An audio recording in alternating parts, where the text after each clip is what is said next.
Nu ko, atkal kāds dzejols no grāmatas Dzīvē nav melnraksta. Lūkšana radītājam.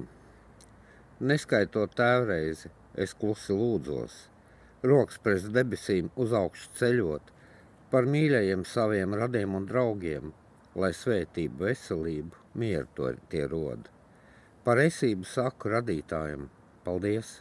Par dzēju, kas rindās caur viņu nāk, par dziesmām un cilvēkiem labajiem apkārt, par domām, kas debesīs kā putni skrien. Reliģijos neesmu, bet tomēr ticu, ka zemi un debesis radīs kāds. Tas, par ko Bībelē rakstīts un pasaulē visā, ko cilvēki lūdz. Baznīcā neejot, tomēr ticu, ka lūkšanu mani radītājs dzird, lūdzot par mīļajiem saviem un draugiem. Ceru, ka svētība pār viņiem nāks.